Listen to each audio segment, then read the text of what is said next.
Are you tired of trying to keep ahead in the rat race, only to have so much of your hard-earned money going to the tax collector?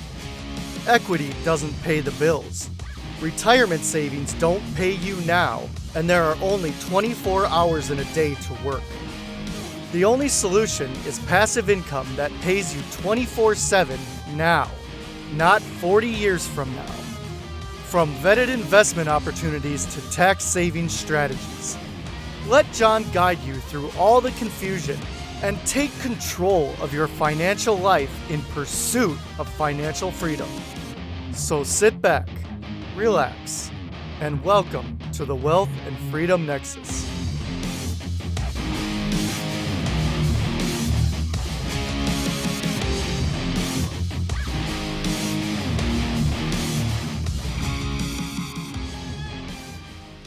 This show is brought to you today by Lightbulb Podcasting. Are you a busy professional that needs to get more time back in their schedule? If you are a podcaster like me, you have enough on your plate. Why not outsource your podcast production? From editing, show notes, keywords, scheduling, volume balancing, and editing, and creating audiograms, podcast production is another job in and of itself. That's why I use Lightbulb Podcasting. Get phenomenal support at an affordable price while you concentrate on growing your brand. Go to www.lightbulbpodcasting.com today to schedule an introductory call. Put your content in the spotlight. Hey there, welcome back to the Wealth and Freedom Nexus podcast. As always, I'm your host, investor, educator, and realtor, John Rickgarn. As always, be sure to rate, review, and subscribe on your favorite podcast platform. Share this with other like-minded individuals, and be sure to follow me on Twitter, YouTube, and Instagram under W Freedom Nexus. And also on LinkedIn, actually, I should mention, there's only one John Rickgarn in the entire world. Interesting backstory on that. So I'm not too hard to find. If you just go to LinkedIn, search John Rickgarn, I should be the one and only result that pops up. Now, speaking of LinkedIn, I was recently asked by a friend, hey, John, where do you find your guests for this show? And do you ever have a problem finding a guest or finding guests or topics for your show? Short answer is no. Actually, at the time of this recording that I'm going through, I have recordings banked that I've already pre-recorded. I just need to edit, publish, do some insertions and the previews like I'm doing here. That I already have through the end of May 2023. And looking ahead in March through May, I have interviews scheduled that will probably take me to, I'd say, early to mid-September at this point. So if everything works out well, I'm hoping to kind of get everything pre-recorded, set for publication. Of course, this drops every Wednesday like it has from the very beginning. And hopefully for 3 months of summer, I can take some time off and get caught up on some projects around the house, spend some time with my son, go on some vacations, and maybe just enjoy the weather. I'm getting a little sick of winter here. So anyways, with LinkedIn, like I said, there's many avenues and many paths that I find these guests, sometimes other podcasts. Many times I just get suggestions out of the blue and look into the backstory. It's like, yeah, this would be a really good topic. But LinkedIn is actually probably one of the biggest resources that I have at my disposal, not only for this podcast, but as well as with my YouTube show, #ScrewTheW2, which has really been taken off since I started that in late 2022. Now, this is actually the first time I've addressed this topic, but I hope it is the start of many discussions, and that's discussions on annuities. Now, full disclosure, I do have whole life insurance, term insurance, term insurance with return of premium rider, self-directed Roth IRAs, and a self-directed solo 401k. I do not have an annuity, but probably will get one at some point. Now, maybe just taking a step back, you might be asking, what is an annuity? Maybe you've heard about it or heard the term, but not really sure what it is. Well, my guest and I will get into a little bit more detail, but very simply, bare bones, explain it to a fifth grader, if you will. An annuity is simply a guaranteed nominal stream of income for life. Now, say annuity A, we'll just say gives $1,000 a month every month into your bank account until the day you die, whether that is age 65 or 122, which was the Guinness record set by Kane Tanaka of Japan as the oldest living person. So versus having a bucket of money, your typical defined contribution plan, your 401k, your SEP IRA, your 403b, etc., where you just have this big pile and hope it lasts until you die. This can be a way to offset some risk where, whether you have a long life or a short life, that there's one portion of your income streams that is pretty much set and guaranteed. Now, guaranteed stream of income probably sounds pretty good to you out there. But there are really, full disclosure, there are two main cons of this. First, very rarely in the private sector is inflation factored into this. It is a set amount each month or every year that you get from your annuity payment. That is why I stressed nominal earlier. It's just, nominal stands for in name only. It's a set amount, not taking any, factors like inflation into it. Just for example, at a modest 3% inflation rate, if you start getting an annuity payment of $1,000 a month, let's say, fast forward 40 years, just at a 3% inflation rate, which is quite a bit lower than we've been seeing the last 18 months, that will have the purchasing power of only $307. So while it's the same nominal amount, it will have less and less purchasing power as time goes on. Ironically, this is actually one of the few pros of Social Security, which I'll get into a little bit later, that Social Security is actually indexed to inflation.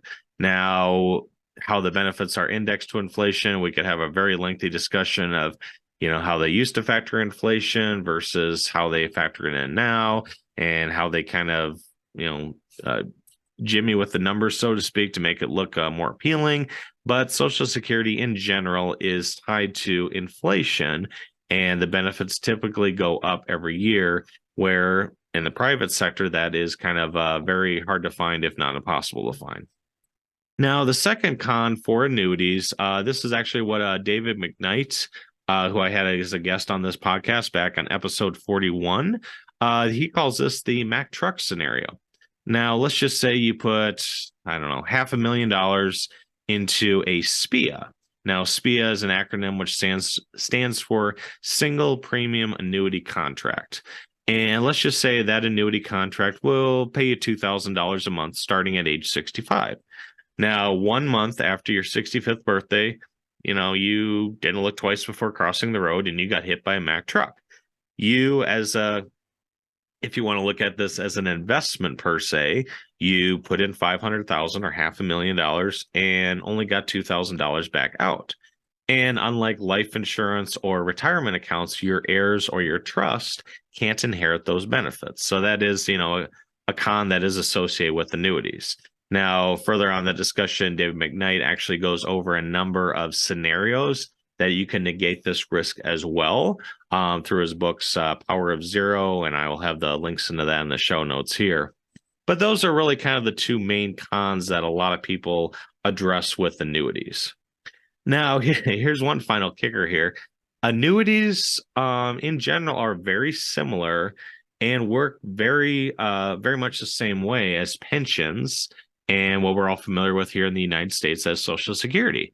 You may have heard from your parents or maybe your grandparents that they had or maybe still have a pension, which basically they said, hey, Mr. Smith, thank you for all the 20, 30, 40 years of working at company XYZ. Because of your loyalty to the company, we are going to guarantee you X dollars a month in your retirement as long as you shall live.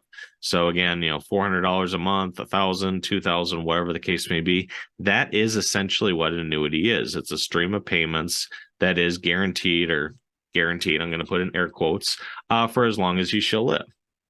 Now, for the Ken Fisher followers, and I hate to say it, the Dave Ramsey cult out there that are against annuities because, well, they say annuities are bad. What more proof do you need? If you do feel that way and you have taken them at face value that, oh, well, Dave and Ken say annuities are bad, guess they're bad, and you just take that at face value, don't want to do any more research on it, just want to say that you probably won't want to take anything from Social Security, or if you're out there and you are of that belief and you are receiving Social Security benefits, you probably should just forego those right now.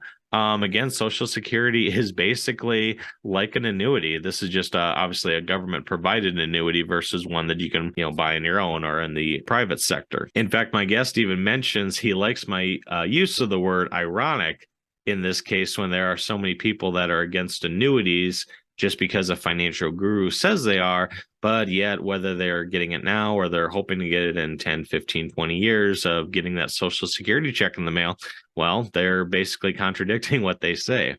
So I've kind of rambled on here enough. We'll get into a little bit deeper dive discussion. Like I said, I hope this is the first of many discussions on annuities, just so we can present all the information, the facts, pros and cons out there, so all my listeners are educated on this, just like all the other topics I bring up. And we will get into my interview with Bruno Caron after a word from our longtime sponsors, ECI Development. Have you ever wanted to invest like the wealthy and how the 1% do, but think it's out of reach for you? Do you desire a more abundant lifestyle, but think you can't afford it? If so, check out ECI Development. With over 20 years of international real estate experience, Mike Cobb and his team can help you truly diversify your portfolio and lifestyle. How about benefiting from a generational investment that can 10x your wealth or more with a teak hardwood parcel in Panama or Nicaragua? Maybe it'll even lead to residency options in the future. Perhaps you'd be interested in a beachfront condo for under $250,000, enjoying the beautiful sunsets off the Pacific Ocean. Maybe an eco-friendly tiny home for around $100,000. ECI's team can even help you get financing for these investments. To learn more, check out the show notes or go to wealthandfreedomnexus.com/ECI. Bruno, thanks for coming on the show. Glad you could make it. Well, thanks for having me, John. Really looking forward to the discussion. Yeah, me as well. I know we're both in various snow-covered cold tundras of North America, so glad we could finally make this work. And hopefully by the time this airs, maybe it'll be a little bit warmer and a little bit sunnier out. Let's hope. Yeah, you bet. So now before we get started, maybe you can, like I alluded to in the intro, you and I connected on the wonderful world of LinkedIn. Obviously, I have a number of mutual connections, but for those that have never heard of Bruno, maybe you can give us just a brief intro on yourself. Sure. So my name is Bruno Caron. I'm an actuary by trade, but I've been navigating between the kind of the actuarial world and the investment world. So navigating between the two, mostly as a financial analyst, and both on the credit side and the sell side equity side. And through that, I've also built a passion for retirement planning and longevity risk and lifetime income. Sounds good. And now you kind of, I don't want to say throw out a word, but maybe for some of my listeners that maybe they first heard this, what is, might mispronounce this, actuarial or actuary studies, I should say. Well, an actuary is basically a specialist in probabilities and statistics, especially in the context of insurance and retirement planning. Okay. So every insurance policy that is out there, the pricing is done by actuaries, the valuation is done by actuaries, and that parallel is also done with pension plan and retirement schemes. Okay. Sounds good. So kind of high level, crunching a bunch of data, a 40-year-old male, whatever, weighs 280 pounds, 6 foot, Caucasian, blah, blah, blah. Statistically will live to 79.375 years or something. And therefore we need to plan around that. That's one way to say it. There's many contexts and there's there's car insurance, there's home insurance, there's life insurance, there's annuities. So the common denominator there is that actuaries are usually the ones behind those calculations. Okay, sounds good. Now, we had talked a little bit off camera, and I know you kind of want to address this, and obviously it'll kind of lead into the other questions I wanted to address. But I've heard it mentioned, you've mentioned it, others in the space like David McKnight, Tom Hegna also mentioned it with longevity risk or longevity risk. What exactly, maybe is that, and why should any investor or anyone looking at insurance per se be concerned about that? Well, longevity risk, in its simplest term, it's the financial risk associated with living too long, basically. Okay. It's that very scary thought of, waking up one day and just running out of funds. Gotcha. And I believe this is a very a very scary thought and a very important risk. As you mentioned, my friend Tom Hegna describes longevity risk as a risk multiplier. And one of the reasons why longevity risk, in my opinion, is so important is that it exacerbates every other risks that are out there. So think of inflation. Well, if you're going to deal with inflation for 5 years, it's not going to be as hard as dealing with, strong inflation over 40 years. Okay. Sequence of return risk, investment risk, credit risk, all of the risks that retirees are currently facing are basically exacerbated by longevity risk. And if you have to deal with those risks for a longer period of time, it makes it harder. So that's why longevity risk is such a crucial element of retirement planning and financial being in that stage of your life. Gotcha. So you basically want to guarantee, or maybe not guarantee, but be as certain as you can that your money outlives you versus you outlive your money.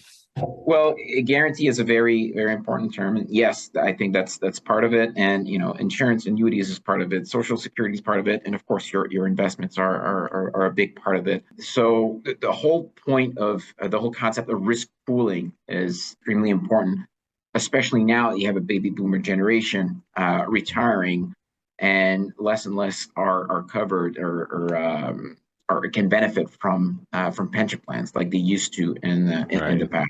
So yeah, I think right, wrong, or indifferent, back in the day, our parents, grandparents, they had a pension where basically you're guaranteed, and I put that in quotes because obviously some didn't happen, but guaranteed whatever, $1,000 a month until the day you die. Now it's more of a defined contribution plan, 401ks, 403bs, where, well, we guarantee we'll put in X number of dollars, but how that performs, how much returns you get, etc., well, that's up to you and your advisor. We're off the hook, basically. Exactly. Okay. That's perfectly right. Sounds good. Now on my show, I've had a number of guests on and numerous talking points of, retirement accounts, especially self-directed and, traditional or Roth accounts or, similar retirement accounts, throughout the world, as well as, whole life insurance versus term insurance. But one segment I've never really dived into, and I don't think gets a lot of attention, are annuities. And maybe just as a high level, simple, explain it to a fifth grader, shall we say, what is probably the simplest definition of an annuity? No, fair enough. One of the common denominators on annuities is that ability to provide an income stream. Okay. I'd say that would be one of the common denominators, because it is fairly complex. Annuities come in many different flavors, and I don't want to make too broad statements because sometimes things can get a little messy. But at the very least, annuities are insurance contracts that have that ability to provide some sort of income stream. Okay, sounds good. And basically, it's the way I kind of look at it, and I know the Dave Ramseys, the Susie Ortmans out there kind of are more like just buy term, get everything simplified, invest on your own, everything will work out. But to me, I always look at a way of risk mitigation. Like if I'm taking all the risk, I have to make sure this money lasts the rest of my life, like the risks you had mentioned before. Whereas if I can maybe outsource some of that risk, hey, Mr. Company, you have 200 years worth of all the statistical data. You have a lot smarter people than I am. You can take on this risk and know I'm going to get X number of dollars per month. Is that kind of maybe a fair assessment where, I don't want to say the wealthy mindset versus the poor mindset, but more of a, deferment of risk maybe to an insurance company? Absolutely. I think you positioned it very well. And at the end of the day, I don't think it's a either or proposition. It's a little bit of everything is always good. Diversification. We always talk about diversification in terms of asset classes, stocks, but diversification in terms of financial products and financial vehicles, I think is also applicable. So yes, I would agree with what you said. Okay, sounds good. We've kind of highlighted some of the pros of it are, at a very basic level of annuities. And I think, I like your definition is basically buying an income stream. And I'm all about multiple diverse streams of income, not just in retirement, but also today. Now, with that being said, another financial guru of Ken Fisher of annuities are horrible. They're demon spawn. They are the spawn of Satan, or, whatever euphemism. They're just bad. And a lot of people are just, well, Ken says, they're bad. What more evidence do you need? So are annuities, quote, bad, or are there some myths or misconceptions out there about them? No, they're not bad. It's a different value proposition. Absolutely, it's a different way of thinking, but they're not bad. I think it's a value proposition that is worth exploring, but it has some risk pooling elements and some guarantees that other types of investments cannot offer. Now, are those guarantees good for you personally? Maybe, maybe not. That's a question, to your point, that is that should be directed to your financial advisor. But in the grand scheme of things, it's at the very least it's a value proposition that is worth exploring. And again, not necessarily for all of your wealth or all of your assets, but at the very least, consider it for part of it. Sure. Okay. And with that, again, I don't want to go down the rabbit hole too much on this, but I know one, shall we say, con or one negative associated with annuities is a lot of advisors, or like you said, value propositions, they focus on that the fees are high. And I mean, obviously high is a little subjective, where some people might say a mutual fund maintenance fee of 1% is too high, but some pay 3%. I am going to slaughter this a little bit, but I think David McKnight said, fees are, how do you put this? Expense is only a concern in the absence of value, or something along those lines. Like, depending on, it might have a quote high fee, but if you're getting a high benefit from it that you perceive, well, it might be worth it. Do annuities typically have higher fees, or is it more of company A might have higher than company B, but not all of them are as high? Well, I think there is value in those particular fees. Again, depending on your financial situation. So there's a few things there. The other thing is, we haven't got variable annuities, which are one flavor of all annuities, are fairly recent. The grand scheme of things are fairly recent, and I've not necessarily gone through every single economics scenario or every economic period. There may become an economic period where that quote value is a little more better off perceived. But at the same time, you have to understand it's the whole concept of risk pooling. And is car insurance good or bad? Is it expensive or not expensive? And if you pay your car insurance premium on January 1st and come December 31st, you have not had a car accident and had no claims, was that a good deal or a bad deal? Well, if you knew you were not going to have a car accident, well, you would have gotten it in the first place. Right, exactly. So this is where longevity risk is a major unknown. It could be present for many decades, and that risk pooling aspect, either it's guaranteed or non-guaranteed, because there could be some new products coming in the future to tackle that. But right now, annuities are at the forefront of that value proposition. The question is, are those fees worth your while? And I would very comfortably take the position that at the very least they're worth exploring. Okay, makes sense. So now, and again, not to go down the rabbit hole or even the political spectrum hole here, but a lot of people out there seem to have these misconceptions about annuities. Ken Fisher or whoever says they're bad, or they have high fees, etc. But ironically, I think many of those same people either have or hope to have benefits coming from, here in the United States, Social Security. But as I understand it, at the end of the day, Social Security operates very much like an annuity because it's an income stream for the rest of your life. Is that correct? That's absolutely right. And I love the word you used, ironic. Yeah.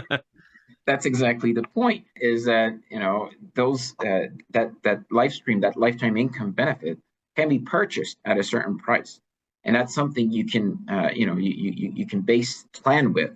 On top of that, Social Security is, quote, even greater value because inflation protection is embedded within Social Security, which is something that is nearly impossible to find in the private market. So yes, that's I think your word ironic is very accurate in this particular case because there's such a tremendous value within that income stream. That income stream comes to a cost, and that purchase price, just like any other financial product or any other item for that matter, is part of the decision making process. But that you have to take a step back and say, look, there's a cost associated with living.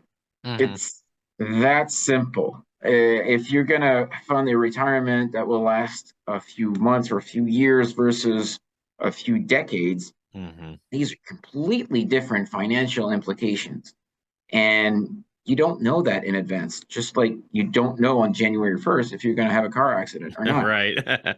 So it is in that mindset that having some sort of risk pooling for longevity makes a lot of sense in my mind, in my opinion. And I think it's at the very least something that should be considered. Okay, sounds good. Yeah, and I kind of like you said with back to the ironic thing, I think it's funny that some people are like, well, I don't want an annuity. They have such, quote, high fees, but I don't think they realize it's like, well, for most people, Social Security is 12.4% of their lifetime income. Essentially, it's half paid for them, half paid by the employer. And I mean, who knows if that's even going to be around or in the same state by the time I retire, because yes, it's hedged for inflation per se. Ironically, the investments in Social Security don't keep up with inflation. So the catch-22 is like, well, we'll just keep shoveling more money in and kick it down the road. And politician Smith will have to worry about it in 10 or 15 years. Well, yeah, that's a very loaded comment. But I think at the end, I think that's one place that you and your podcast is ahead of the game, and you stress on the income stream of an investment. So it's not just about the assets that you have, and the dollar amount is in millions, 2 million enough to retire. That's one side of the coin. There's another side of that coin, and that's income. Social Security being part of that income, the income generated from your investments being another source of that income. The whole point is that the income generated from from all sources is definitely as key as your assets when it comes to retirement planning. Makes sense. Yeah. And for myself too, I mean, whether I'm looking at a stock or a trust deed or a investment property, appreciation is nice and capital gains are, cool. I always look at it as, how much income am I getting from this? And I think from a high level, whether it's a stock, a bond, investment property, or annuity, if we just look at it more focused, hey, I'm putting X number of dollars and I'm getting Y number of dollars as an income stream, maybe that makes retirement planning or maybe even life planning better for all of us at that point. Absolutely. And I spend my time as a financial analyst and mostly analyzing insurance companies. And I analyze them from a stock perspective, from a credit perspective. And of course, depending on which hat you're wearing, you take a different position. And some things are more important than the others. So for credit analysis, the balance sheet is arguably a little more important. And for a stock, arguably the income statement is a little more important. Right. But at the end of the day, there's no such thing as ignoring a balance sheet or ignoring the income statement. Like that makes absolutely no sense. And I believe that's one of the very mistake that retirees are making. And they look at their account statements, they look at their account value and how much they're worth and how much they have. But how much income does that generate? That's not an easily answered question. And that's where I really admire the work that you do, because you do put, some importance to that. And I think that's really key, because when you start thinking about those, interest rates has just started to go up, but we've been in a very low interest rate environment for a long time. Exactly. Dividend yields on the S&P, think about the income with $1 million generates. If you have some sort of balanced portfolio, or you're talking about maybe 2-3%, for $1 million portfolio, that translates into, $30,000, maybe $40,000 a year. Right. That's not a lot, and which kind of implies that you're going to, spend some of that capital, through your lifetime. How much? You don't know, because you don't know how long you're going to live, how much you're going to leave behind. If you're going to die earlier, you're going to leave maybe much more than you plan on, and vice versa. If you live longer, you may leave nothing, or you may leave a liability to your heirs. So that's where the whole lifetime income story is really key in my view. I think it's a good way to manage your income. It's a good way to manage your bequest. It's a good way it's a good tool to plan with. Sure. No, makes sense. So now, we kind of alluded to this a little bit, but before, annuities as they are, and versus Social Security, for instance. But, simple numbers, let's just say, I have an annuity that I'm just going to round number $1,000 a month in income for the rest of my life. Now, one of the cons is a lot of times, as I understand, they aren't indexed to inflation, where $1,000 today is compared to 20 years from now, and 20 years from now, it's going to have less purchasing power. Also, I'm a little bit more, susceptible to tax rate risk, especially, at the time of recording, we're at about $32 trillion in, debt here in the United States. Those two risks of inflation or tax rates, are there any, strategies that one can mitigate those risks with, as far as with annuities? Yes. Just quickly speaking, there's also what's known as a deferred income annuity, which kind of, for a certain amount, it pays you, X amount per month, but in 20 years. So if you die earlier, you get nothing. But the flip side is that if you make it there, your payout is very high. So that can compensate for the two issues that you mentioned. There's a way to structure it. And again, I'm not saying, this should be all of your wealth, but, small doses here and there can help you adjust and help you calibrate what's right for you. So that's one avenue. But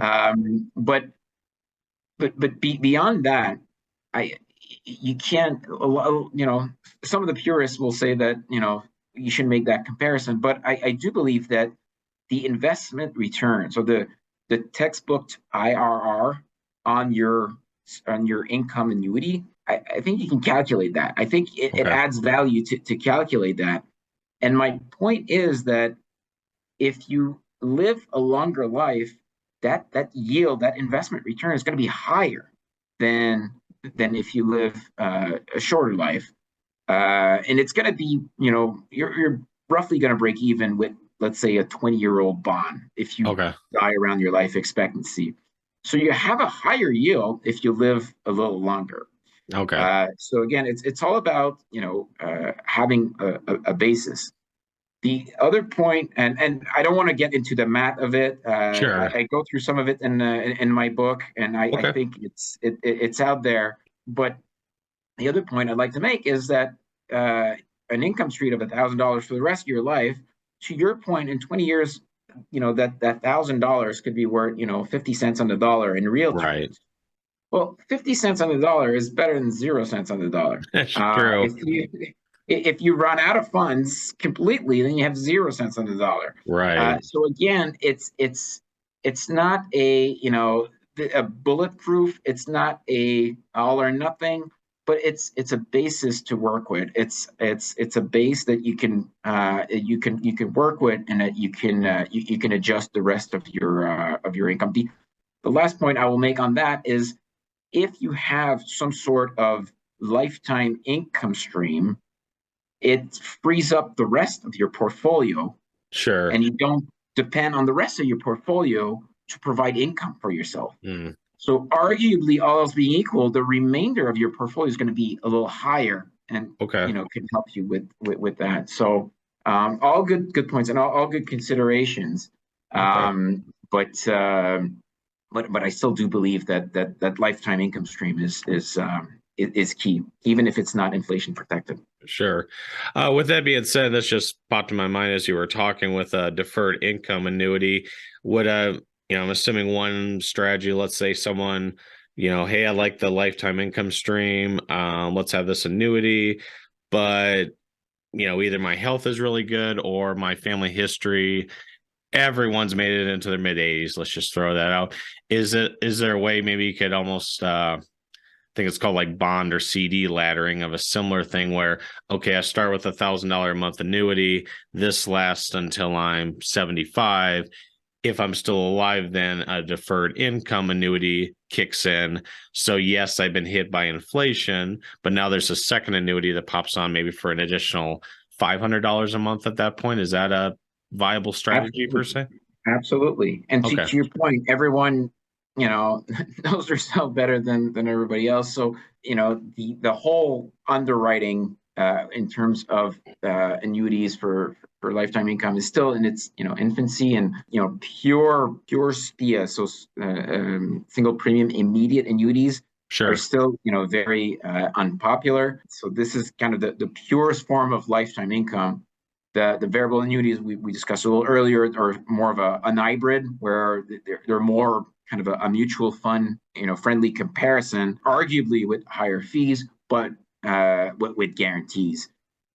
So again, annuities come in many flavors, and that's something to discuss with your financial advisor. But in the grand scheme of thing, if I could leave everyone with the whole point on lifetime income and how lifetime income can help navigate and tackle longevity risk and bequest risk. Sounds good. All right. Well, as we wrap this up, Bruno, and I want to thank you again for taking time out of your schedule to educate myself on annuities as well as my listeners. If anyone's interested in maybe finding out more, learning about you and your company, then you also mentioned about the book that you have out there. What's the best way to reach out or get a hold of those resources? LinkedIn's always good. I'm also a co-host on a podcast myself.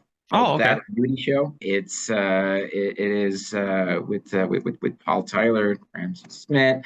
We have a great deal of good guests as well. We talk obviously a little more in depth in annuities. As you mentioned, my book is on Amazon, Lifetime Income to Retire with Strength. Some of those concepts are illustrated and discussed as well. So these are all good sources to review. Sounds good.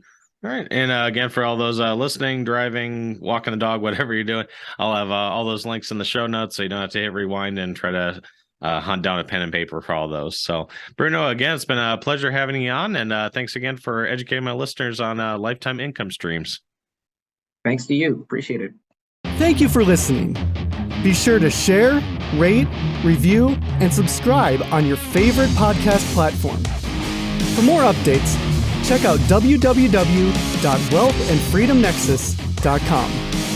Remember, nothing on this show should be considered tax, legal, investment, or professional advice. This show is produced solely for educational and informational purposes. Please consult an appropriate and licensed tax, legal, real estate, or business professional for specific advice for your situation. For distribution or publication rights or media interviews, please contact the host.